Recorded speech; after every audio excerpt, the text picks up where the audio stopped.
미래사회연구소 연구원님들 안녕하세요. 석석사입니다. 첫 번째 주 두 번째 강의로는 저희가 마지막에 결과물로 내게 될 정책 제안서를 훑어보는 시간을 가져볼 거예요.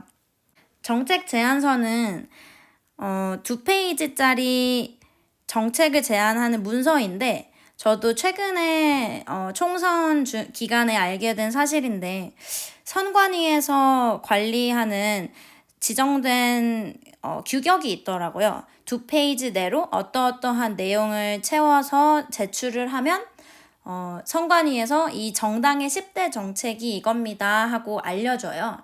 그래서 아래 링크를 달아드릴 텐데 거기 선관위 홈페이지에 들어가 보면 전체 정당별로 10대 정책을 제안해 놓은 것을 볼 수가 있어요.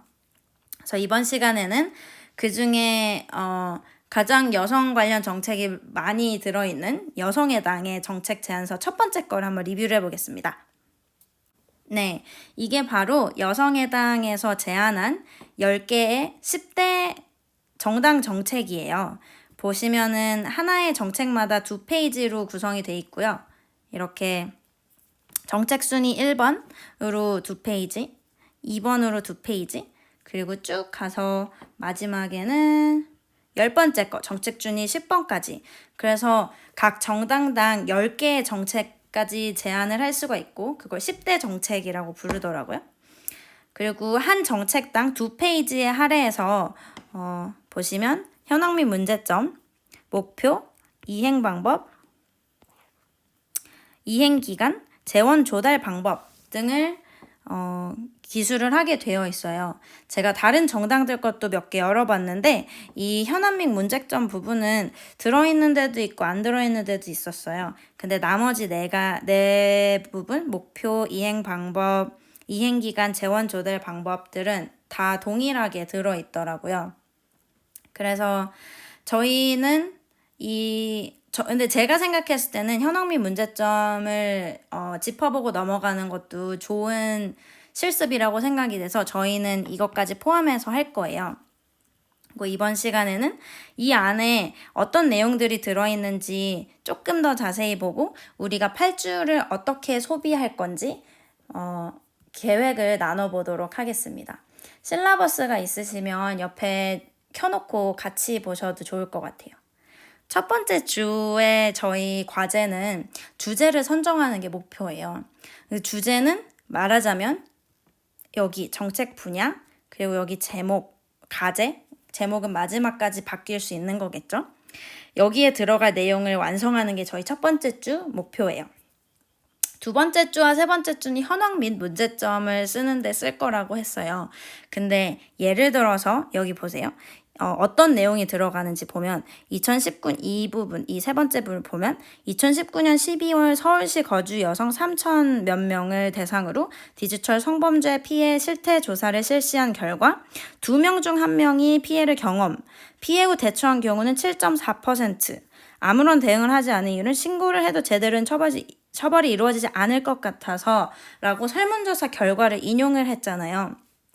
이런 설문조사 방법을 찾는 방법, 그리고 이런 연구를 해놓은 논문들이 있을 거란 말이에요. 그 논문들을 찾아서 읽고 인용하는 방법 등을 주로 두 번째 주에 배우게 될 거예요. 그리고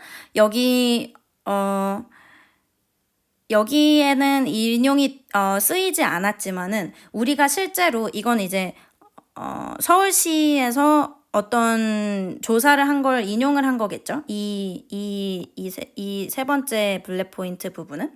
근데 이거를 우리가 직접 설문조사를 해볼 수도 있잖아요. 그걸 이제 세 번째 주에서 다루게 될 거예요. 그래서 세 번째 주까지의 목표는 이 현황 및 문제점을 완성하는 거예요. 그리고 네 번째 주가 되면은 목표를 완성하는 게 네 번째 주의 목표인데요. 목표를 보면 디지털 성범죄 근절, 급변하는 디지털 매체 환경에 대한 선제적 대응 시스템 구축으로 미래사회 문제에 대응. 미래사회가 여기 있네요. 근데 목표는 제가 이전 강의에서 말씀드렸던 디자인 프로세스 오버뷰에서 디자인 브리프가 있는 부분 생각나세요? 이 더블 다이아몬드 모델에서 이 중간 부분에 왔을 때 디자인 브리프, 퀘스천 데피니션 뭐 이런 얘기들을 여기 쓰는데 우리가 어떤 문제를 해결할 건지 명확하게 정의한 것이 디자인 브리프였어요. 근데 이 목표가 그 디자인 브리프 이 다이아몬드 중간에 있는 부분하고 대응된다고 생각하시면 돼요. 우리가 그래서 제안할 정책이 뭘 해결할 건지, 뭘 해결하기 위한 정책 아이디어인지 이거는 그러니까 우리가 해결할 질문을 우리가 스스로 정의하는 거예요. 그게 네 번째 주까지 할 내용이고요. 그 다음 다섯 번째 주부터는 이행 방법에 대해서 쓸 거예요. 이행 방법은 어디예요? 이 더블 다이아몬드 모델에서 보시면은 이 부분이겠죠. 우리가 아이디에이션을 해서 브레인스토밍을 해서 어떤 방법을 써서 어떤 정책적인 방법을 써서 이 문제를 해결할 수 있을지를 제안하는 부분이잖아요. 그래서 여성해당이 제안한 첫 번째 정책에서는 이행 방법에 디지털 성범죄 근절을 위한 법제도 정비, 디지털 성범죄 근절을 위한 수사체계 구축, 피해 여성의 인권과 존엄을 보호하기 위한 성인지적 대응 체계 마련, 신종 디지털 성폭력에 대한 선제적 대응을 위한 정책 및 기술 개발. 이렇게 크게 네 가지의 정책을 제안을 했어요. 근데 보시면 알겠지만 이 하나하나가 굉장히 빽빽해요. 많은 내용이 이 블랙 포인트들 안에 축약되어 있단 말이에요. 그래서 2페이지라고 얕보거나 무시해서는 안 되고 굉장히 많은 노력이 들 거예요. 근데 물론 저희는 같이 빡세게 8주간 의미 있는 결과물을 내기 위해 모였으니까 열심히 해서 의미 있는 결과물을 내겠죠. 네, 이 부분을 할 때는 쓰이는 방법론은 이 앞에서 배운 거랑 비슷할 거예요. 그래서 강의가 또 나가진 않을 거예요. 이 앞에서 제가 처음에 설명드렸던 이렇게 인용하는 방법 그런 거를 이제 보통 세컨더리 리서치라고 해요. 남이 해놓은 것을 갖다가 인용해서 1차적인 게 아니라 2차적인 연구라고 해서. 그리고 여기서 또 여기 안에 포함되진 않았지만 프라이머리 리서치 방법론도 배울 거잖아요. 우리가 직접 서베이를 하고 인터뷰를 하는 방법들. 여기서 배웠던 방법론들을 똑같이 이행 방법 이 섹션을 쓸 때 사용할 수 있어요.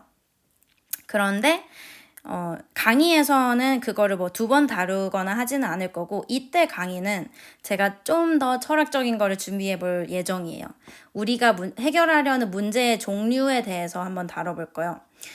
문제의 종류라는 게 어떤 거냐면 어떤 문제는 그냥 기술적인 게 문제일 수 있어요. 어떤 문제가 발생했을 때 예를 들어 내 에어컨 리모컨이 작동하지 않는 문제가 생겼어. 근데 이거는 배터리를 바꾸면 해결이 돼. 방전이 된 거였어. 이거는 정말 기술적인 문제죠. 기술적으로 뭔가 바꾸면 해결되죠. 근데 어떤 문제는 그렇게 간단하게 해결되지 않는 것도 있어요. 보면은 디자인을 해가지고 어떤 새로운 시스템이나 플랫폼을 만들어서 디자인을 해서 해결할 수 있는 문제가 있는가 하면 또 어떤 거는 사회 문화적인 걸 바꿔야 하기 때문에 캠페인 같은 걸 해야 하는 문제가 있을 수 있고 또 어떤 문제는 진짜로 법이 바뀌는 거 외에는 딱히 해결할 수 있는 방법이 없는 것들도 있어요. 그래서 우리가 정책이라고 했으면 어떤 거를 해결할 수 있는 툴인지 생각해보고 또 우리가 문제를 봤을 때 어떤 방법을 써야만 해결할 수 있는 문제인지 우리가 식별할 수 있는 그런 능력을 키워보는 시간을 가져볼 거고요. 두 번째로는 밸류 프로포지션에 대한 얘기를 할 거예요. 밸류 프로포지션에서 밸류가 뭐냐면 가치관이에요. 우리가 A를 더 중요하게 생각하는지 B를 더 중요하게 생각하는지. 이 가치 충돌은 일어날 수밖에 없어요. 가치 충돌이 일어나지 않는다면 정책도 필요가 없어요. 왜냐면 자원이 무한하고 너의 이익과 내 이익이 충돌하지 않는데 무슨 법이 필요하겠어요. 그냥 행복하게 무한대의 자원 속에서 너는 너 할 거, 나는 나 할 거 하고 살면 되는데. 근데 보통 정책과 정치가 끼어드는 부분은 그 밸류가 얘가 갖고 싶은 건 이거, B가 갖고 싶은 건 이거. 그 충돌하기 때문이에요. 그래서 누구는 저걸 하고 싶은데 그게 나에게 해가 된다거나, 누구는 저걸 꼭 해야만 하는데 그게 모두에게 해가 된다거나, 혹은 뭐 사회적으로 문제가 생긴다거나, 그런 것들 때문에 가치관의 순서를 매기는 게 중요하다고 생각하는데, 그 부분에 대해서 제가 좋아하는 이수정 교수님께서 하신 말씀이 있길래 그런 걸 한번 이렇게 보여드리고 같이 토론해보는 시간을 갖고자 합니다. 마지막으로 6주차에 갔을 때 이 이행 기간과 재원 조달 방법을 쓸 건데, 이행 기간은 솔직히 이거는 21대 총선을 위해서 낸 공약이니까 그때 안에 하겠다고 쓴 거겠죠? 근데 우리는 이제 그런 거에 연연하지 않으니까 우리가 생각했을 때 이 정도의 정책을 이행을 하려면 얼마나 시간이 걸릴지, 이것도 이제 논리적으로 근거를 가지고 생각해 볼 수 있는 시간을 가질 거고, 7주차가 사실상 마무리예요. 왜냐면 8주차에는 그러니까 총 리뷰를 하고 문서를 완성하는 그 버퍼 시간이 필요하기 때문에 7주차는 이 재원 조달 방법을 쓰는 걸로 시간이 계획돼 있어요. 7주차에는 국가의 예산 편성을 어디서 어떻게 확인할 수 있는지를 한번 설명해 드리고, 저도 덕분에 공부도 좀 하고 해보겠습니다. 그래서 저희의 목표는 이 2페이지짜리 정책 제안서를 만드는 겁니다. 8주 안에 의미 있는 결과물을 만들고, 이게 실질적으로 대한민국 정책으로 쓰일 수 있도록 하는 방안을 여러모로 고민해보고 있습니다. 그러면 이번 강의는 여기까지고요. 저희 1주차 강의는 이게 마지막이고요. 다음 주까지 낼 숙제, 과제에 대한 강의 짧은 영상 하나만 더 시청해 주시면 이번 주 공부가 마무리되겠습니다. 감사합니다.